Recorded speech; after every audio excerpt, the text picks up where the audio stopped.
শাহরিয়ার কবিরের কাছে যাই। বিএনপি কিন্তু আসলে তাদের ইচ্ছা অনুযায়ী বাস্তবায়ন করছে বলছে, তাদের নোট অফ ডিসেন্ট যেগুলোতে আছে সেগুলো ছাড়া বাস্তবায়ন করবে। সো তারা একটা সংশোধন কমিটিও গঠন করেছে, যেটা আপনারা প্রত্যাখ্যান করেছেন, বিরোধী দল জোট প্রত্যাখ্যান করেছে, কিন্তু তারা তো তাদের মতো আসলে চলছে। সো বিরোধী দল আসলে কি করতে পারছে সেই জায়গাটাতে? ধন্যবাদ আপনাকে আপনাকে এবং যারা দেখছেন সবাইকে, এবং আমার সংগ্রামী ছাত্রনেতা। আমি যখন খুব ছোট তখন উনি ডাকসুর প্রতিনিধি। সো 90 সালে সেই আন্দোলনের সময় আজকে ভাইয়ের সাথে একই জায়গায় বসছে, যেন আল্লাহ শুকরিয়া আদায় করতেছে। আসসালামু আলাইকুম রহমতুল্লাহ। প্রথম জিনিস, আপনি যে প্রশ্ন করেছেন সেই প্রশ্নে আমি দুইটা জিনিস বলবো। প্রথম একটা জিনিস হচ্ছে নোট অফ ডিসেন্ট যেটাতে নাই, সেটা তো সবাই পালন করবেন বলছে। রাষ্ট্রপতি নির্বাচন পদ্ধতি 10, সেটা দুই দলের কেউ পালন করতেছে না, বিএনপিও না, জামাত ইসলামও না। কেন? এটা আমি পড়ে শোনাচ্ছি আপনাকে। রাষ্ট্রপতি নির্বাচনে প্রার্থী হওয়ার ক্ষেত্রে বিদ্যমান সংবিধানের অনুচ্ছেদের 48-4 বর্ণিত যোগ্যতাসমূহ এবং রাষ্ট্রপতি পদে প্রার্থী হওয়ার সময় কোনো ব্যক্তি কোনো রাষ্ট্রীয়, সরকারি বা রাজনৈতিক দল বা সংগঠনের পদে থাকতে পারবেন না। রাজনৈতিক দলের বা সংগঠনের পদে থাকতে পারবেন না। বিএনপি কাকে এটা কি সংবিধান থেকে পড়ে শোনাচ্ছেন? না, এই যে এখানে নোট অফ ডিসেন্ট ছাড়াই জুলাই সনদে। ওকে, এটাই কেন বললাম যে জামাত বিএনপি কেউ মানতেছে না। এটা দিয়ে বিরোধী দল তাহলে বলছে না কেন? আমি আমি আপনাকে সে বলতেছি যে আমি কিন্তু আপনাকে একটা কি জন্য বললাম, যে আমরা আসছি ওই যে কথাটা হচ্ছে ঘুণে ধরা এই সমাজ ব্যবস্থাকে পরিবর্তনের জন্যই কিন্তু এই জন আকাঙ্ক্ষা, এই গণভোট, সবকিছু। এখানে আমি কোন দল করি, বিএনপি কোন দলকে, তা না, সবার আগে বাংলাদেশ। এই সবার আগে বাংলাদেশ হলে আপনি বলছেন রাষ্ট্রপতি পদে রাজনৈতিক দল বা সংগঠনের পদে থাকতে পারবে না। বিএনপি নমিনেশন দিচ্ছেন মহাসচিবকে, জামাত ইসলাম জোটগতভাবে নমিনেশন দিচ্ছেন কর্নেলকে, সেও একটা পার্টির প্রধান। তাহলে এই 10 আপনারা দুই দল কেউই মানলেন না। আসেন আজকে কি বলছে, আমাদের মাননীয় চিফ হুইপ কি বলছে? চিফ হুইপ বলছে যে রাষ্ট্রপতি নির্বাচনে দলের বাইরে ভোট দিবে তার সংসদ সদস্যপদ চলে যাবে। এই দেখেন 11 নম্বর, কিসের 11 নম্বর? নির্বাচনী ইশতেহারের 11 নম্বরে বলছে বিএনপি তাকে ভোট দেওয়া যাবে। এই বলছে কি দেখেন, অর্থ বিল, সংবিধান সংশোধনী বিল, রাষ্ট্রীয় নিরাপত্তা প্রশ্নে জড়িত এমন সব বিষয় ব্যতীত অন্য সব বিষয়ে সংসদ সদস্যদের স্বাধীনভাবে মতামত প্রদানের সুযোগ করার লক্ষ্যে সংবিধানে 70 সংশোধন করা হবে। একই জিনিস কোথায় আছে? জুলাই সনদে। আপনি তাহলে আজকে বলতেছেন আপনি দুইটা প্রার্থী দিবেন, দুইজন কেউ কি হবে না, রাজনৈতিক হবে না। তাহলে এই যে জার্নিটা, এই জার্নিটা আমরা প্রথমেই আমরা সবাই বলতেছি, আমি সেজন্য কিন্তু বললাম যে বিরোধী দল এবং সরকারি দল রাষ্ট্রপতির ক্ষেত্রে কেউ এটা কিন্তু মানতেছে না। আপনি যদি না মানেন আপনাকে জবাবদিহি কিন্তু মানুষের কাছে করতেই হবে, কারণ আপনাকে মানুষের কাছে ফিরে যেতে হবে। তাহলে আমাদের কি দলীয় লোক ছাড়া নির্বাচিত করার আর কোনো লোক নাই? এটা নাম্বার 1 ফিরে দিলাম। দ্বিতীয় কথাটা আপনি বলছেন আর একটা জিনিস, আজকে নোট অফ ডিসেন্ট ছাড়া যা যা আছে অক্ষরে পালন করবো, তাই বলতেছে না বিএনপি। আজকে একটা আইন পাশ হয়েছে, যে আইনটা বিএনপিকে স্টেট টেরর বানায় দিবে, সেটা হচ্ছে হিউম্যান রাইটস কমিশন আইন। এই হিউম্যান রাইটস কমিশন আইন যেটা অর্ডিন্যান্স ছিল, যেটাকে মাননীয় আইনমন্ত্রী নিজে সেটাকে কি করে দিলেন, বললেন যে এর চেয়ে বেটার করা হবে। আপনি একটা জিনিস বলেন তো, পৃথিবীতে পুলিশের কাছে আমি কমপ্লেন করলাম পুলিশের বিরুদ্ধে, পুলিশ ইনকোয়ারি করে পুলিশের বিপক্ষে কোনোদিন কোনো মতামত দিতে পারে? র্যাবের বিরুদ্ধে দিবে, র্যাবের বিরুদ্ধে আমি একটা এলিগেশন আনলাম, পরের দিন পুলিশ আমাকে করবে কি জানেন? ভাই এগুলোর সত্য প্রত্যক্ষদর্শী, পরে করবে বিভিন্ন নামে বিভিন্ন মামলায় আমাকে আসামি করে দিবে। পুলিশের বিরুদ্ধে আপনি দিলে এটা হবে। আজকে যে আইনটা তারা পাশ করলেন, মাননীয় প্রধানমন্ত্রী এটা দেখা উচিত যে এই আইন কোনোদিন আমার গুম খুমের রক্ষা কবচ হবে না। কারণ এখানে আপনি ছোট জগন্নাথ বানায় রাখছেন কমিশনকে, যেটা আপনার এই কি আমার যে বিপ্লবের এই ইস্তেহার, এই ইস্তেহারের সাথে সম্পূর্ণ সাংঘর্ষিক। তাহলে আপনি একদিকে বলতেছেন পুঙ্খানুপুঙ্খানু পালন করবেন, আপনার ইস্তেহারে বলতেছেন আমি এটা করব, আর কাজের সময় যে আপনি যে আইন পাশ করতেছেন, আজকে যেটা মন্ত্রী পরিষদে পাশ হলো, এটা সত্যিই ন্যাক্কারজনক। কারণ এটাতে আমি একা ফাঁসবো না, ভাইও যে লেখে গেছে, ভাইও গুম হবে, আমিও গুম, আরো ইলিয়াস আলীর মতো পরিণতি হবে। তাহলে আমরা যখন একটা জায়গায় বলতেছি যে এই জিনিসগুলো কি, এটাকে বলা হয় গঠনমূলক কথা। আজকে দেখেন রাষ্ট্রপতি কথা বললেন, তাহলে বিএনপি যদি নিজেই এটার মধ্যে ঢুকে যায়, তাহলে সরি, বিরোধী দল যদি ঢুকে যায়, তাহলে তারা গঠনমূলক সমালোচনাটা করবে কিভাবে? এই কথাটা আপনাকে বলতেছি। দেখেন আমরা একটা শ্যাডো ক্যাবিনেট করছি, অপোজিশন একটা শ্যাডো ক্যাবিনেট করছে, that cabinet is functioning. Okay, so মাননীয় প্রধানমন্ত্রী এবং সংসদের যেসব মন্ত্রণালয়, এই দেখেন এখানে বলা আছে আরেকটা, রাষ্ট্রপতির ক্ষমতা বাড়ানোর কথা বললেন না? এই রাষ্ট্রপতির ক্ষমতার কাছে নোট অফ ডিসেন্ট ছাড়া বলা আছে জাতীয় মানবাধিকার কমিশনের চেয়ারম্যান নিয়োগ দিবে। আজকে যে আইন করছেন সেই আইনে দেওয়া আছে যে আইন মন্ত্রণালয় যাকে যে মেকানিজম করা হয়েছে আইন মন্ত্রণালয় এবং স্বরাষ্ট্র মন্ত্রণালয় যাকে পছন্দ করবেন তার বাইরে রাষ্ট্রপতি দেওয়ার কোনো ক্ষমতা নাই। আপনি কি এই আইনটা পাশ করার আগে শ্যাডো ক্যাবিনেটের যে মিনিস্টার আছে স্বরাষ্ট্র এবং আইনমন্ত্রী তাদেরকে ডাকছেন একবার? ডাকেন। সো আমরা কি কি হচ্ছে আমরা যে জিনিসগুলো করতে যাচ্ছি যেমন আপনি একটু আগে বললেন সংশোধন আর কি আপনাকে একটা জিনিস জাতির সামনে বলে দিই সংশোধন আর সংস্কার 90% এটা কিন্তু বিএনপি বাস্তবায়ন করে ফেলছে। আবার বলে দিই যে নামেই করা হোক কত পার্সেন্ট করে ফেলবে তারা 90%। প্রশ্নটা হচ্ছে এই 90% সামনে অক্ষত থাকবে কি থাকবে না। মরহুম শহীদ রাষ্ট্রপতি জিয়াউর রহমান 5th অ্যামেন্ডমেন্ট করে সংবিধানকে সংশোধন করে ফেললেন। সেই সংশোধনীকে কি করলেন খায়রুল হক সাহেব অবৈধ ঘোষণা করে দিলেন। সো আমরা সংশোধনের এই চ্যাপ্টারটা এই জন্যই নিয়ে আসতে চাচ্ছি গণভোটের রায়টা এর মধ্যে থাকলে পৃথিবীর কোনো আদালত এটাকে চ্যালেঞ্জ করতে আমরা একটু পারবে না। নাজিমুদ্দিন আলমের কাছে যাই। আপনি যেটা নাজিমুদ্দিন বলছেন, আলম। হ্যাঁ, যেটা বলছেন যে যে আমাদের নির্দলীয় ব্যক্তি রাষ্ট্রপতি হবে, এটা আমাদের আছে, ঠিক আছে। আমাদের তো রাষ্ট্রপতি খুব একটা উচ্চ পর্যায়ের জায়গা এবং একটা মানে দেশের প্রতি মানুষের প্রতি কমিটমেন্ট, পলিটিক্যাল ব্যাকগ্রাউন্ড, এটা থাকা অযৌক্তিক না। পলিটিক্যাল লিডার আসতে পারে রাষ্ট্রপতি, তো কিন্তু এটা কথা হলো নাই। সে সে সে পার্টি থেকে রিজাইন করবে।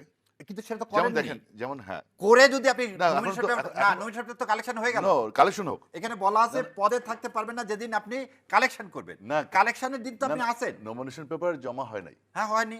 নমিনেশন পেপার জমা হয় নাই, আমাদের প্রার্থীও কিন্তু এখনো চূড়ান্ত হয় নাই। আচ্ছা হলো আমাদের চিফ হুইপ, আপনি জিনিসটা কিন্তু ক্লিয়ার করেন, আজকে বলেন। মাননীয় প্রধান আমাদের চিফ হুইপ সে কিন্তু বলেছে আজকে যে আমাদের প্রার্থী এখনো চূড়ান্ত হয় নাই। আমাদের প্রার্থীর স্ট্যান্ডিং কমিটির সিদ্ধান্ত অনুযায়ী আমাদের পার্টির প্রধান যিনি আছেন, আমাদের পার্টির চেয়ারম্যান দেশনায়ক তারেক রহমান, মাননীয় প্রধানমন্ত্রী, ওনার উপরে দায়িত্বটা সবাই দিয়েছে। এখন উনি সিলেক্ট করবেন, উনি সবকিছু ভালো জানেন, সবার সম্পর্কে উনি জানেন। তো সুতরাং সব দিক বিবেচনা করে উনি সিদ্ধান্তটা দিবেন। দেওয়ার পরে আপনি দেখবেন যে রাষ্ট্রপতি যখন হবে সে কোনো রাজনৈতিক দলে থাকে কিনা, থাকবে না। না কিন্তু আমি একটু বলতে পারি। বিলংস টু আপনি এটা- আপনাকে একটা জিনিস বলি এটা নিয়ে তর্ক করে লাভ না না নাই। না না আলম ভাই একটা জিনিস বলি যেদিন মাননীয় প্রধানমন্ত্রী ডক্টর ইউনূস সাহেবকে যে সম্মানটা দিলেন চেয়ার দিয়ে হ্যাঁ। আমার কাছে মনে হচ্ছে আমরা একটা লাইনে উঠে গেছি হ্যাঁ। এবং এখানে যখন আমি মানে এটা তো না, আমি বুঝছি। ওয়াদাবদ্ধ বুঝছি আমি। যে রাজনৈতিক বা সংগঠনের কিন্তু দুই পার্টির কথাই বলতেছি এটা খালি কিন্তু বিএনপির কথা বলছি সবার তা জন্য, কিন্তু না হ্যাঁ। সবার ক্ষেত্রে সবারই যে বুঝছি। বোথ পার্টি যদি না। একটা নিরপেক্ষ লোককে দিত হ্যাঁ। একটা সেরকম হাইলি এডুকেটেড আমাদের ডক্টর ইউনূস সাহেবকে যদি দেওয়া হতো হ্যাঁ। একটা কথার কথা বলছে মাননীয় প্রধানমন্ত্রী বিরোধী দলীয় নেতাকে ডেকে যদি বলতো চলেন রাজনীতি বা যারা সংগঠনের বাইরে একটা লোককে আমি আর আপনি মিলে পছন্দ করে আমরা একটা নাম প্রস্তাব করি তাহলে কি এটা আরো অনেক সুন্দর হতো না? এটা হলো আমার প্রস্তাব। শোনেন, এখন হচ্ছে কি পার্টির ডক্টর ইউনূস স্যার তো একটা নির্বাহী প্রধান ছিলেন এক সময়। জি। তো উনি রাষ্ট্রপতি একটা উদাহরণ দিলাম, উনি ছাড়া তো আরো লোক এই আছে। পর্যায়ে, হ্যাঁ, উনি যে যাবেন সেটাও বা আপনি কিভাবে জানেন? তো এখন কথাটা হলো যে এবং আমাদের গত তো- 2 বছরের বিতর্ক তো সাথে আছেই। হ্যাঁ, তা সবকিছু মিলে আমাদের পার্টি তো একটা সিদ্ধান্ত নেবেন। তবে আপনি একটু শিওর থাকেন যে সে পার্টিতে তবে আমরা পদে- কিন্তু পদে ইতিমধ্যে থাকবে অনেক না। জায়গায় দেখতে পাচ্ছি যে মির্জা ফখরুল ইসলাম আলমগীর হবেন রাষ্ট্রপতি এমন কিন্তু অনেকেই ক্লেম করছেন। হ্যাঁ, সে তো আমাদের পার্টির মহাসচিব, তার অনেক ডেডিকেশন আছে। এখন আমি বলছি যে আমাদের এখনো চূড়ান্ত হয় নাই, এখনো ফিক্সড করে নাই আমাদের মাননীয় প্রধানমন্ত্রী। তাহলে উনি যদি চূড়ান্ত রিজাইন করে করে নাই। তাহলে উনার মন্ত্রণালয়ের দায়িত্ব কে নেবেন? মন্ত্রণালয় নিবে। আরেকজন নিবে। আর 70 অনুচ্ছেদ ভাই 70 অনুচ্ছেদে আপনার তো এটা আমরা নিয়েই নিলাম যে ফ্লোর ক্রসিংটা এই জিনিসটা থাকবে না ভোটে। তাহলে আমি যেটা মেনে নিলাম নোট অফ ডিসেন্ট নাই সেটা কেন আজকে আমার চিফ হুইপ বললেন যে না আপনি ফ্লোর ক্রসিং চিফ করতে হুইপ তো পারবেন না? চিফ হুইপ তো আপনি গিয়ে সবাইকে এমপিদেরকে অর্গানাইজ করার দায়িত্ব তো না, চিফ হুইপের। থাকলো, 70 তো নাই। চিফ হুইপের দায়িত্ব অর্গানাইজ করা। এটা ভালো কথা বলতে এই ছেড়ে দিবেন না। শোনেন, একটা জিনিস কি আপনারা যে এই যে আরেকটা পয়েন্ট যে বললেন যে সংস্কারের কিছু পয়েন্ট, গুম কমিশন, এই জিনিসগুলো কিন্তু সংস্কার বা এই কমিটি যে হয়েছে, এই কমিটিতে আমাদের এই যারা আমরা স্টেক হোল্ডার, যারা ফেসিবাদ বিরোধী শক্তি, এই মিটিংগুলিতে আমাদের থাকা উচিত। এগুলিতে এটাই আমার- বলতেছি হ্যাঁ, আপনি এই শ্যাডোকে এগুলি আপনাদের অংশগ্রহণ করা উচিত। আমি শুনতেছি যে আপনাদেরকে প্রতিনিধিত্ব দেওয়া হয়েছে, আপনারা সেই মিটিং এ বসেন না, এই বিষয়গুলো আলোচনা করা উচিত। না আমরা বসি ভাই আমাদের আলোচনা করা উচিত। আমরা সংশোধনী কমিটিতে যেতে পারি না কারণ that is the against the spirit of the referendum. আপনি আমি ভোট করছি, জনগণ ভোট দিছে, 70% লোক ভোট দিল না। কার পক্ষে? সংশোধনের পক্ষে। না, রেফারেন্ডামের প্রতি তো আমরা অনার দেখাচ্ছি। হ্যাঁ, রেফারেন্ডাম কিন্তু আপনি আপ- জানেন, রেফারেন্ডাম তো যেটা আসছে জি ভাই। সেটা তো আপনি নোট অফ ডিসেন্ট, ওগুলো তো আপনার না, ওগুলো সেটা আমরা মেনে নিলাম। না ওগুলো নোট অফ ডিসেন্ট ছাড়া কেন আপনি মানতেছেন না? ওগুলো- এই যে যেটা আমি আপনাকে ওগুলো- দুইটা দেখালাম, জাতীয় মানবাধিকার কমিশনের চেয়ারম্যান নিয়োগ দিবে রাষ্ট্রপতি। আপনি যে আইন আজকে করছেন, সেই আইনে দেখাচ্ছে হোম মিনিস্ট্রি এবং মিনিস্ট্রি অফ ল, এরা দুজন ঠিক করবে। তাহলে আপনি এখান তো আপনার নোট অফ আচ্ছা ডিসেন্ট নাই। শাহরিয়ার কবির, আমরা একজন একজন করে আসি। Please, যান। নাজিমুদ্দিন আলম, এই যে সংশোধন কমিটিতে বিরোধী দল যাচ্ছে না বা ওয়াক আউট করছে, প্রত্যাখ্যান করছে, সেই জায়গায় আসলে গণতন্ত্রটা থাকছে কিনা? না এটা না ওয়ার্কআউট করা তো ডেমোক্রেটিক রাইট, ওয়ার্কআউট করা ডেমোক্রেটিক রাইট বা পাবলিক মিটিং করা, সংশোধনটা যে আপনারা নিজের মতো করছেন কিন্তু সেখানে সংশোধনীটা হচ্ছে কি তাদের তো দাওয়াত করা হচ্ছে, তারা যদি না আসে আমার মতে আলোচনা করা উচিত, পার্লামেন্টে ডিবেট করা উচিত, দেশবাসী জনগণ সিদ্ধান্ত নেবে যে আমরা কি জনস্বার্থে কাজ করতেছি নাকি জনবিরোধী কাজ করতেছি। এটা দায়িত্ব জনগণের কাছে। আগে জনগণের কাছে ভোট ছিল না, আপনাকে তো ডেমোক্রেটিক এক্সারসাইজ করতে হবে। 17টা বছর তো কোনো কিছু ছিলই না, ভোটই করতে পারি নাই, ভোটই ছিল না, জনগণের কোনো অধিকারই ছিল না। এই মাত্র 17 বছর পরে এবার আমরা ভোট করতে পারছি। এবং জামাত ইসলামের বিরাট অ্যাচিভমেন্ট যে তারা কতগুলো সিট পাইছে, জীবনে পাইছে স্বাধীনতার পরে। It's a great achievement for Jamaat. তারপরে আপনার এনসিপি নতুন পার্টি, তারাও আসন পেয়েছে। এখন এটাকে নিয়ে আমরা সামনের দিকে আগাতে হবে। এখনই যদি আমরা তড়িঘড়ি করে অস্থির হয়ে যাই, এখনই বিএনপিকে 5 মাসে ক্ষমতা থেকে নামাইতে হবে, এখনই চুল ছেড়ে ফেলতে হবে, এখনই অমুকে এটা সেটা গালিগালাজ করতে হবে, এই জায়গা থেকে বেরিয়ে আসতে হবে। আমি চাচ্ছি যে আমরা যদি ভুল করি, তারা ক্রিটিসাইজ করবে, ক্রিটিসাইজ করার রাইট আছে, তাদের ডেমোক্রেটিক রাইট আছে, এবং সেটা জনগণ বিচার করবে। এবং পরবর্তী 5 বছর পরে ইলেকশন হবে। ইলেকশনে আমরা যদি জনগণের সাথে কমিটমেন্ট ফেল করি, আমরা যদি জনগণের সাথে প্রতারণা করি, আমরা আস্থা করে নিক্ষিপ্ত হব। তো আমরা তো জনগণের চাহিদা অনুযায়ী কাজ করব এবং আলোচনার মাধ্যমে কাজ করার চেষ্টা করব। এই জায়গাটা থেকে আমি শাহরিয়ার আমরা কবিরের জামাতকে কাছে এবং এনসিপি কে যারা যারা পার্লামেন্টে আসে তাদেরকে সাথে আলোচনা করে আমরা প্রয়োজনে অবশ্যই আমাদের যে দেখেন আপনার আপনি যেটা বললেন যে শাহরিয়ার সাহেব বললেন যে যে আমাদের ডক্টর ইউনূস স্যারকে যে আমাদের মাননীয় প্রধানমন্ত্রী সম্মান করেন। তো মাননীয় প্রধানমন্ত্রী তার সংস্কৃতিটাই এরকম, সে মানুষকে অনেক সম্মান করেন, মানুষকে ইজ্জত দেন। উনি একজন নোবেল লরিয়েট, উনি সাবেক প্রধান উপদেষ্টা, ওনাকে সম্মান করবেন, এটা আমরা সবাই খুশি হয়েছি, দেশের মানুষ খুশি হয়েছে, সম্মানিত লোকদেরকে সম্মান করেন যে উনি। এই জায়গাটা থেকে তো আবার আমাদের আসবো। কথা হলো একটু যে শাহরিয়ার এই কবিরের এই কাছে যাই। প্র্যাকটিসটা আমাদের সবার ভিতরে যেন থাকে, একদমই। শাহরিয়ার সবাই কবির, যেন এভাবে আমাদের রাজনৈতিক নেতা কর্মীরা এভাবে যেন সবাই সবাইকে সম্মান দেয়, জি। মিউচুয়াল রেসপেক্ট থাকতে হবে। এমন ভাবে আমরা কালচারটা ডেভেলপ করতেছি যেটা আওয়ামী লীগ এবং আওয়ামী লীগকে যারা টিকিয়ে রাখছে, বেশি দূরে না, তারা খুব খুশি হচ্ছে এবং তারা চাচ্ছে কেওয়াজ হোক, এবং কেওয়াজ হলে পরে তারা তেল ঢালতে পারবে, তারা পেট্রোল ঢালতে পারবে, এবং পেট্রোল ঢালার জন্য এবং তাদের ম্যান পাওয়ার যেগুলো গুপ্ত বসে আছে সব রেডি। এই ইস্যুতে আপনার কাছে এই আসবো। কেওয়াজটা শাহরিয়ার হলে কবিরের পরে কাছে তারপরে যাই। একটা অরাজকতা জি, সৃষ্টি করে শাহরিয়ার কবির, কারা ফায়দা পাবে। আচ্ছা, আপনি বলেছেন যে আরো একবার বিপ্লব করতে হবে, বিপ্লব এখনো শেষ হয়নি। সো এখন তো আপনারা একটা বিপ্লব করেছেন 24-এ, আমরা সবাই মিলে করেছি, সেই জায়গায় এখন আবার বিপ্লবের কথা কেন আসছে? তার মানে কি জামায়াতে ইসলামী ক্ষমতায় আসার আগ পর্যন্তই খালি বিপ্লব চলবে না, বা আন্দোলন না, চলবে? প্রশ্ন হচ্ছে যে এখানে একটা জিনিস বোধহয় সবার বোঝার ভুল হয়েছে। সেটা হচ্ছে বিএনপি, জামাত ইসলাম সহ আজ ফাঁসিবাদী বিরুদ্ধে যারা ছিলেন সবাই একটা বিষয়ে ঐক্যমত, সেটা হচ্ছে ভারতের আধিপত্যবাদের বিরুদ্ধে এবং আওয়ামী লীগের বিরুদ্ধে। আমাদের যে বিপ্লব, সে বিপ্লব এখনো শেষ হয়নি। যদি বিপ্লব শেষ হতো তাহলে একটা স্বাধীন দেশে আপনি কিন্তু ওখানে সরকারকে নামানোর কথা বলে বলেছেন। বলে বলে দিই, আমি ওটাও বলবো, আপনাকে বলতেছি যে একটা স্বাধীন দেশে আমরা একটা স্বাধীন পররাষ্ট্র নীতিতে বিশ্বাসী, আমরা একটা দেশকে অনুরোধ করছি যেটা fugitive should not give any statement in fraud, তারা সেটা দিলেন। এবং তারপরে আর একটা জিনিস আমরা যেটা দেখতে পেলাম যে আজকে সরকারের বিরুদ্ধে কেন কথা বলছি সেটা বলে দিচ্ছি। সরকারকে আমি আবার বলছি যে opposition is the mirror for the government. Government যদি সঠিক পথে না চলে তাহলে কি হবে? তাহলে সরকারকে নেমে দেওয়াটাও বিপ্লবটা কখন দেখেন, কেন বলতেছি এইটা যতক্ষণ না হবে। আমি একটু আগে যে কথাটা বললাম যে একটা রাষ্ট্র 17 বছরে রাষ্ট্র যদি কখনো সন্ত্রাসী হয়ে ওঠে, তার চেয়ে আর বড় সন্ত্রাসী পৃথিবীতে কিছু নাই। ব্যক্তি সন্ত্রাসী আর রাষ্ট্র সন্ত্রাসীর মধ্যে আকাশ পাতাল পার্থক্য। এই 17 বছরের মধ্যে আমি যদি ধরি সেই 2007 থেকে আওয়ামী লীগকে এই সন্ত্রাসী রাষ্ট্র বানানোর জন্য ইন্ডিয়া পরিকল্পিতভাবে আওয়ামী লীগকে পেট্রোনাইজ করছে। এই 17 বছরটাকে আমি 17 দিনে ভাঙতে পারবো না। এবং যে বিপ্লবটা আমার শুরু হয়েছে 5ই August, that is still continuing. এবং এটা যদি কেন বলতেছি যে আপনি একটা জিনিস বুঝতে হবে, সরকার চাইলে অনেক কিছু করতে পারে না যতক্ষণ আর জনগণ তার সাথে সেই বিষয়ের উপর থাকে। যেমন আমি বলি, মাননীয় প্রধানমন্ত্রীকে আমি ধন্যবাদ দিতে চাই, তিনি বিমস্টিকে যাওয়ার যে সিদ্ধান্ত, ইন্ডিয়াতে যাওয়ার, সেটাকে প্রত্যাখ্যান করছে। এইটা আমার মতো লোকরা যখন আমরা রাস্তায় নেমে বলতেছি আমরা দেখতে চাই না আমার সরকার প্রধান ভারতের কাছে যে নতজানু হোক, তখন সরকারের কি হচ্ছে, একটা মেরুদণ্ড একটা স্পিড পাচ্ছে, আমার জনগণ চাচ্ছে না ভাই তোমার কাছে, তোমার আধিপত্যবাদের কাছে স্বীকার করে নেওয়া, সো আমার কিছু করার নাই। কিন্তু যদি এই সরকারই এটাকে মেনে নেয় তাহলে কি করার থাকবে? তাহলে এই বিপ্লবটা এখনো তো আমার কন্টিনিউ হবে যতদিন না পর্যন্ত এই আওয়ামী লীগের এদেশে বিচার না হচ্ছে, যতক্ষণ পর্যন্ত ভারতীয় আধিপত্যবাদের কবর এদেশে রচনা না হচ্ছে। এবং সেইখানে বলতে আমি আলম ভাই দুইটাই এক জায়গায় আছি। আপনি যদি সময় দিতে হবে তো 5 মাস 6 মাস, এই মানে 180 দিনও পূর্ণ হয় নাই। না, নাজিমুদ্দিন আপনি আলম দেখেন, যেভাবে চাচ্ছে সবাই সবাই মনে যে করে কি ভারতকে যে একদম ভারতের ক্যান্সেল করে আমরা দিবে, এমন কি করা যায়? বিএনপি ভারতের একেবারে পদলেহন করার প্রশ্নই আসে না। কেন বিএনপি ভারতের পদলেহন করবে? এই বিশ্বাসটা কেন নাই? জনগণের কাছে আছে। জনগণ জানে যে আমরা ভারতের পদলেহন পার্টি না, ভারতের পদলেহন পার্টি আওয়ামী লীগ। এই ভারতকে 17 বছর আওয়ামী লীগ টিকায় রাখছে, ভারত টিকায় রাখছে আওয়ামী লীগকে। সুতরাং আমার নেত্রীকে তারা কিভাবে ইয়ে করছে আপনি জানেন। সেটাই কিভাবে এখন আমরা দেখতে আমাদের চাই কি? আমাদের আমাদের BNP সেই কে নেত্রী দেখেন, তো সন্তান 5 মাস নেত্রীকে অবৈধভাবে টিকে রাখছে, ইলেকশনগুলি ভুয়া ইলেকশন করছে, ইলেকশনকে সাপোর্ট দিচ্ছে ইন্ডিয়া, 17 বছর টিকে রাখছে ইন্ডিয়া। ইয়েস, তো এখন আমার নেত্রীকে আপনার গিয়া জেলে রাখছে কার মা? আমাদেরও নেত্রী, at the same সবারই, time আমাদের সবার, মাননীয় দেশের প্রধানমন্ত্রীর মা। নেত্রী। তো আপনি মনে করেন এটা আমরা কেন বিশ্বাস নাই আমাদের উপরে? আমাদের বিশ্বাস আছে, আমরা বিশ্বাস রাখতে হ্যাঁ, চাই, বিশ্বাস কিন্তু সেটা অ্যাপারেন্ট বিশ্বাস রাখতে হবে, কিন্তু সেটা আপনারা অ্যাপারেন্ট হতে হবে। যেমন হ্যাঁ, শেখ না, হাসিনা এবং আপনি- হাদির প্রশ্নে এই যে আপনি এখন হাদির ধন্যবাদ প্রশ্নে- দিলেন, হ্যাঁ, আপনি আস্তে আস্তে পরিষ্কার হবেন উনি কোথায় ছিল, হ্যাঁ, বিদেশে ছিলেন, জি, আসতে পারেন নাই। তার মাকে আমাদের নেত্রীকে কিভাবে রাখছে, কিভাবে কোথায় কি সবকিছু কার কারণে, কারা টিকায় রাখছে, কারা সাপোর্ট দিছে শেখ হাসিনাকে মাফিয়া হওয়ার জন্য কারা উৎসাহিত করছে, কারা সাহস দিছে, কে বলছে যে আপনার এমন কিছু দিয়েছি ভারতকে সারা জীবন মনে রাখবে, কে বলছে? এই কথাটাই তো আমরা চাই যে এস আলমের মতো গোষ্ঠীরা এখনো, আপনি আজকে দেখেন আপনি তেলের ভার কেমন করে আপনি বসুন্ধরা দিলেন, তাহলে কি আমি ধরে নিব না যে there is some sort of compromise?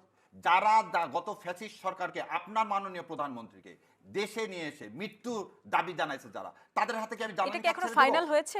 জ্বালানি খাত ছেড়ে দিতে পারি? আমার কথা হলো কাজে এবং কর্মে মিল থাকতে হবে। আজকে আপনি আন্তর্জাতিক আদালতের 2টা মাত্র কোর্ট চলতেছে, আপনি সেটা 5টা করে দিতে পারতেছেন না কেন?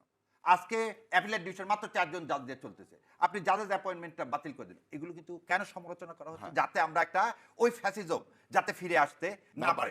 সমালোচনা মানে কিন্তু ব্যক্তিগত সমালোচনা। আমি একটু আগে আপনি যখন বলছেন, আমি একদম ঘৃণা ভরে প্রত্যাখ্যান করতেছি কেউ যদি এই কথা বলে থাকে।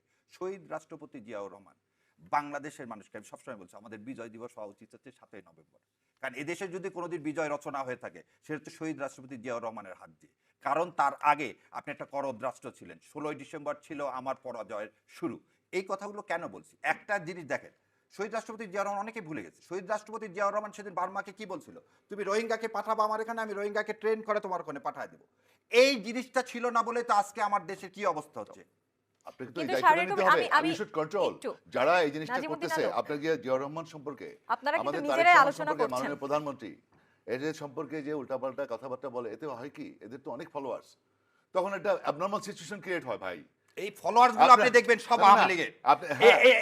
এইটাই হচ্ছে আমরা কন্ট্রোল করতে পারছি না। আচ্ছা নাজিমুদ্দিন আলম, আপনি কি নাজিমুদ্দিন আলম, আপনি তো কিন্তু আমার কথা হলো আইভিরা আপনি কিভাবে জিয়াউর জামিন রহমান পায়? সম্পর্কে লুটেরা আপনি বলবেন। এটা বলেন যে আইভিরা কেমন করে, সাবের চৌধুরীরা জামিন পায় কিভাবে? জিয়াউর রহমান আমার এই সম্পর্কে- গণতান্ত্রিক দেশে এই লোকগুলো জামিন পাইলে আমার রাষ্ট্র, সেদিন একটা ছেলে সেদিন মার খেলো, আমার জুলাই সন্তান এই আয়াস কি, এবং সেখানে যারা একজন বলতেছে ইউনুস অবৈধ, আমার মাননীয় প্রধানমন্ত্রী অবৈধ, তার বিরুদ্ধে কেন আমার চিৎকার করতে হবে?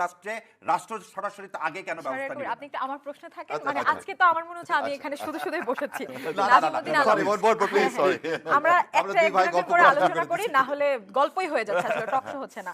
আপনারা কি তাহলে 16 ডিসেম্বরকে বিজয় দিবস মানবেন না, 7ই নভেম্বরকে আমি মানবেন? বিজয় দিবস বলিনি, বিজয় বলছি যে দিবস তো থাকবেই। পরাধীনতা 71 শুরু। এটা হলো আমাদের ভিত্তি। জি, 71 এটা হলো আমাদের শুরু, আমাদের জন্ম, আমাদের ভিত্তি। এখান থেকে তারপরে আপনার তবে হওয়া তারপরে উচিত বা পরাধীনতা থেকে 52, মুক্তি, এগুলো কি 90, সাংঘর্ষিক না? 52, 71, 62, প্রিয় দর্শক, আমরা আপনাদের সাথে আপনার আছি চ্যানেলের আপনার ডিজিটাল 90, প্ল্যাটফর্ম 90 তারপরে 24শে জুলাই, এগুলো তো আমাদের ইতিহাস, কি বলেন? আর মূল ভিত্তি তো 71। ওকে, আমি এই জায়গা থেকে শাহরিয়ার কবিরের কাছে যাই। এই যে আমরা বলি যে 16 ডিসেম্বর বিজয় দিবস হওয়া উচিত ছিল না বা এমন কথা, এগুলো কি আসলে রাষ্ট্র উচিত ছিল না? না, আপনি একটু আগে বললেন, আমি এটা আবার বলছি। রাষ্ট্রদ্রোহী না কিনা? না না না 16ই ডিসেম্বর আমার পরাধীনতা শুরু কেন বললাম? আমি যে স্বপ্ন নিয়ে 9টা মাস যুদ্ধ করছি, আপনি একটা জিনিস বলেন তো, সেক্টর কমান্ডার গুলো, আপনি 16 তারিখে মেজর জলিলকে ইন্ডিয়ান বাহিনী কিভাবে অ্যারেস্ট করলো? আমার মেজর জেনারেল জিয়াউর রহমান যে স্বাধীনতার ঘোষণা দিলেন, কনস্টিটিউশন থেকে তার নামটা আপনি বাদ দিয়ে, যে ঘোষণা দেয়নি, যে স্বাধীনতা দেয়নি, তার নাম ঢুকালেন। 16ই ডিসেম্বর এম এ জি ওসমানের কাছে আপনি কি করলেন না? স্যারেন্ডার করলেন না। আপনি এদেশ থেকে লক্ষ লক্ষ কোটি টাকার জিনিস লুটপাট করলেন। ৭৫ সালে 15 আগস্ট পর্যন্ত ভারতীয় সেনাবাহিনী এদেশে ছিল, সেই জন্য চায়না বাংলাদেশকে স্বীকৃতি দান করেনি। এই কথাগুলো যদি আপনি ডকুমেন্টারি কেউ বলতে পারে এটা ঠিক না। যেমন কেন বললাম 7 যেমন নভেম্বর? কর্ম তেমন ফল। এবং 7 নভেম্বর কেন বললাম? জানাজা পাই নাই। এবং এই জিনিসটা দেখেন 7 নভেম্বর কেন বলতেছে, আপনি একটা জিনিস বলেন 7 নভেম্বর জনগণ সিপাহী বিদ্রোহ যেটা বলতেছি, আমি কি যদি বলি 24-এ যেভাবে বলেন 24-এ 36-এ জুলাই কোনোদিন সম্ভব হতো না আমার প্রাণপ্রিয় সামরিক বাহিনী যদি এটাকে সমর্থন কিন্তু না আমার করতো। মনে হয় আপনি যে তাহলে এই জনগণের যে- কথা বলেন, তাহলে তো জনগণই 7 নভেম্বর আসলে স্বাধীনতা দিবস পালন করতো। আমার এটা প্রস্তাব, আমি তো প্রস্তাব করতেই পারি। আমার কথা হলো এই না, বিজয় দিবস, একটি স্বাধীনতা না, রাষ্ট্রে বিজয় বসে- দিবস। স্বাধীনতা দিবস শুরু হয়েছে 25 তারিখে ওকে, কালো আমি রাতে। বিজয় দিবসের আমরা কাছে বলছি যে আসছি। পাকিস্তানের হাত থেকে আমরা কি ভারতের হাতে চলে গেলাম একটু এইখানে। বলতে দেন। এইটাই আমার কথা। 16 ডিসেম্বর যদি বিজয় দিবস না হয়, বা আমরা যদি এখন আসলে পরাধীনতা শুরু। এখানে বসে যদি এটাকে পরাধীনতা শুরু বলি, এটা তো অলরেডি ডকুমেন্টেড, মীমাংসিত। এবং আমি যদি সংবিধানের বাইরে, আমার সংবিধানে আছে 16 ডিসেম্বর আমাদের বিজয় দিবস, এর বাইরে কথা বলে তো আমি এটা মীমাংসিত, রাষ্ট্রদ্রোহিতার এটা মতো মীমাংসিত। কথা না, এখানে তাহলে সংবিধানে তাহলে তো বলা আমি আছে রাষ্ট্রের বিপক্ষে শেখ মুজিবতে যাচ্ছি। স্বাধীনতার ঘোষণা দিছে। তাহলে কি আমরা যারা বলবো যে না সত্য ইতিহাস হচ্ছে হ্যাঁ, তাহলে শহীদ এটা- রাষ্ট্রপতি এটার জিয়াউর রহমান পক্ষে- দিছে, তাহলে কি আমি হব? জি, আমি আগে এটা আমাকে বলছি, এটা এটার বলেন। পক্ষে প্রমাণ থাকলে আপনারা সেটা না না না, সংবিধানে প্রমাণ তো আপনি তো সংশোধন করুন। কনস্টিটিউশনের কথা বলতেছেন। কনস্টিটিউশন তো তৈরি করে দিল ইন্ডিয়া, কারণ এই কনস্টিটিউশনের মধ্যে ধর্মনিরপেক্ষতা এবং সমাজতন্ত্র ঢুকালো কি, যেটা এলএফতে ছিল না। ইভেন আওয়ামী লীগের ইশতেহারে 70 সালে ছিল না। ধর্মনিরপেক্ষতা থাকলে না, সমস্যাটা কি? ধর্মনিরপেক্ষতা তো ছিল না। আমার স্তম্ভ হচ্ছে আল্লাহর উপর পূর্ণ আস্থা ও বিশ্বাস। 91% মুসলমানের দেশে আপনি কেন তো চাপা বিএনপি দিচ্ছেন? মির্জা ফখরুল 47 ইসলাম সালে আলমগীর যেটা না মাত্র বলল যে আমি আপনাকে বলি। গতকাল বলেছে সব ধর্মের মানুষ এখানে এই সব ধর্মের মানুষ সমান থাকবে, পাবে। এটা ইসলামেরও কথা। কিন্তু 47-এ যেটা মীমাংসিত, ধর্মের ভিত্তিতে আপনি ভাগ হয়ে গেলেন। 1905 সালে আপনাকে ধর্মের ভিত্তিতে ভাগ করলো, সেই মীমাংসিত জিনিসটাকে আপনি আনসেটেল করলেন কেন 71 সালে? আপনি এটার উত্তর দেন। আওয়ামী লীগ কি চাইছিল? আজকে আওয়ামী লীগ কেন আমরা বলি, আওয়ামী লীগ তো চাইছিল রংপুরটাকে সুন্দর মতো বিচ্ছিন্ন করে দিয়ে আর হিল ট্যাক্সে কেন এই রোহিঙ্গাদেরকে এই দেশে নিয়ে আসছে আওয়ামী লীগ জানেন? যাতে এই যে ইন্ডিয়ার পরিকল্পনা, ইন্ডিয়ার যে বাস্তবায়ন, ওখানে একটা আরাকান স্টেট করা, একটা হিন্দু রাষ্ট্র করা। কারণ ওখানে বেশিরভাগ মানুষই ছিল কত, 67% লোক ছিল মুসলমান। তাদেরকে আপনি বাংলাদেশে নিয়েছে, ওখানে একটা দেশ তৈরি করে দিতে চাচ্ছেন অন্য ধর্মাবলম্বীর। কেন? যাতে বাংলাদেশ নামক এই রাষ্ট্রটা সিকিম হয়ে যায়। এই সত্যটা আপনি বুঝতে চাচ্ছেন না। এই বুঝতে পারছে জনগণ। এইটাই জনগণ হলো। বুঝতে পারছে বলেই শেখ মুজিবের জানাজার লোক হয় নাই। কিন্তু আমি যারা বুঝতে দায় হয়, পারছি না, যারা আমার দায় মনে হয়। হয় শাহরিয়ার কবির খালি এই নতুন বুঝতে তথ্য পারছে দেয়। বলেই শেখ আচ্ছা, হাসিনা আচ্ছা, এত বড় নাজিম পার্টি, তাহলে কি আওয়ামী আপনি- লীগের মতো পার্টি, শেখ হাসিনা মুসলিম পালায় লীগ যেতে হয়েছে, হয়েছে। মুসলিম লীগ জি, হয়েছে। আপনি হ্যাঁ, আপনি মুসলিম কি লীগ। এখানে বসে তাহলে এদেশের 71 জনগণ সংবিধানকে বীরের অস্বীকার জনগণ। করছেন? হ্যাঁ। 71 সংবিধানকে তাহলে কি আপনিও অস্বীকার করছেন? 71 সংবিধান না, 72 সংবিধান। এই যে- 72 সংবিধান তো- এটা হচ্ছে 72 সংবিধান তো এটা থাকবে, এটা ইন্ডিয়ান সংশোধন তৈরি করা। সংস্কার হবে, সংশোধনী যোগ্য। কিন্তু আমরা যে মেন সংবিধান 72-এর সংবিধান তো আমরা আপলোড করি, এই সংবিধান অনুযায়ী তো চলতেছে। জুলাই আগস্টেও যে আপনার গণঅভ্যুত্থানটা হলো ওই সংবিধানের ভিত্তিতেই চলছে। ওই সংবিধান অনুযায়ী শপথ হয়েছে, আমাদের মাননীয় প্রধান উপদেষ্টা শপথ করছে, অন্যান্য মন্ত্রী পরিষদের জুলাই যোদ্ধা যারা নেতৃত্বে ছিল ছাত্র নেতারা তারাও শপথ নাই ভাই করছে। সংবিধানে নাই তাহলে ভাই। এখন তো- ওই এখন বিপ্লবটা যদি করে আপনারা- সংবিধান আপনারা অনুযায়ী যদি হয়নি। এখন সংস্কার না করেন, তাহলে আপনারা তো সংস্কার ভারতীয় করতে হবে, সংবিধানে আছেন। সংস্কার করতে হবে, করতে হবে। সময় উপযোগী পদক্ষেপ করতে হবে। কাটাছিড়া সংশোধন সংবিধান, করছেন। 72-এর সংবিধান অনেকবারই কাটাছিড়া হয়েছে, আবারও কাটাছিড়া হবে, সময় উপযোগী। যুগে যুগে আপনি সংবিধান দেখবেন, আপনার দেশের পট পরিবর্তনের পরে বা দেশের পরিস্থিতির কারণে আপনার বছরের পর বছর যখন সময় উপযোগী, সময়ের দাবি অনুযায়ী, জনগণের প্রত্যাশা অনুযায়ী সংবিধান সংশোধন করতে হয়। সংবিধান কার জন্য? তাহলে আপনারা কি সংবিধান এখন- জনগণের জন্য। ওকে, বিএনপি জনগণের জন্য তো সংবিধান। সংবিধান হচ্ছে সংস্কার করার কথা বলা হচ্ছে। সংস্কার যেটা- করতে হবে। এইটাই আপনারা তো সংস্কারটা সংশোধনে আছেন, আপনি তো নিজেই বিএনপি সংস্কার না না না, সংশোধন। সংস্কার সংশোধন একটা জিনিস সংস্কার বলি। সংশোধন ওই যে দুইটাই। বললাম হ্যাঁ। যে যে নামই বলে। 90% ওনারা করে ফেলতেছেন। এই যে আমরা যে কথাটা বলতেছি যে সংশোধন দিয়ে যাতে আর কেউ বাতিল করতে না পারে, বিপ্লবের ফসলটা হচ্ছে সংস্কার। হ্যাঁ। আর যেটা যে নামে আপনি ডাকেন, হ্যাঁ। কথা হলো যে এই জন্যই বলতেছি সংস্কারটা করলে আপনি আর এই ইন্ডিয়ান ক্রাফটের কনস্টিটিউশনটা থাকবে না, যেটা আমাদের গলায় একটা অ্যালবার্টস পাখির মতো এখন অভিশপ্ত হিসাবে ঝুলে আছে। এই জন্যই তো মনস্টার তৈরি হচ্ছে, আমরা যাতে মনস্টার তৈরি না হয়। হবে না। আপনারা আলোচনা বসেন, পার্লামেন্টে আলোচনা করেন, ডিবেট করেন, ডেমোক্রেটিক এক্সারসাইজ করেন, এবং অশ্লীল কথাবার্তা, অশ্রাব্য কথাবার্তা যেন না হয়। ইলেকশনটা একটা ইলেকট্রাল কলেজ আছে এবং ইলেকশনের একটা প্রসেস আছে, যে প্রসেসটা শেখ হাসিনা নষ্ট করে দিছে বিচারপতি খায়রুল হকের উপর ভর কইরা। হ্যাঁ, তত্ত্বাবধায়ক সরকার উঠাই দিছে। সবকিছু নষ্ট করে আমরা তো তত্ত্বাবধায়ক সরকার নিয়ে আসছি। অবশ্যই হ্যাঁ, আমাদের তো ওই পথে আমরা যাচ্ছি না। আমরা কিন্তু ইটস এ গ্রেট অ্যাচিভমেন্ট। অবশ্যই। আমাদের গভর্নমেন্ট, এই বর্তমান পার্লামেন্ট তত্ত্বাবধায়ক সরকার ফিরাই দিছে। এখন আমরা যেন সুন্দরভাবে আস্তে আস্তে বেড়ে আসে 17 বছর তো- পার্লামেন্ট না, ওটা জুডিশিয়ারি তত্ত্বাবধায়ক সরকার ব্যবস্থা ফিরিয়ে দিছে, এবং সেটা আমরা এখন ঐক্যমত যেটা হয়েছে এই তত্ত্বাবধায়ক ব্যবস্থাটা এখন নতুন কনস্টিটিউশনে যখন আমরা অ্যাড করে ফেলবো, কারণ কনস্টিটিউশন তো এখন অ্যামেন্ডমেন্ট Constitution- হয়নি, অ্যামেন্ডমেন্ট যখন Amendment হয়ে যাবে তখন আর আমাদের এই মনস্টার হওয়ার, আমার ভোটের ভাতের Okay. অধিকারটা কেউ কেড়ে অনেক নিতে পারবে ধন্যবাদ না। শাহরিয়ার জনগণের কবির। কাছে ক্ষমতা চলে আসবে। আপনাকেও স্বাগত জানাচ্ছি। নাজিমউদ্দিন আলমের কাছে শুরু করতে চাই। রাষ্ট্রপতির ক্ষমতা বাড়ানো হবে এবং এখানে কিন্তু সংবিধানে একটি সংশোধন আনা হচ্ছে জুলাই সনদ অনুযায়ী। ওই জায়গায় তাও কেন আপনারা বলেছেন যে আপনারা সবকিছুই আসলে আস্তে আস্তে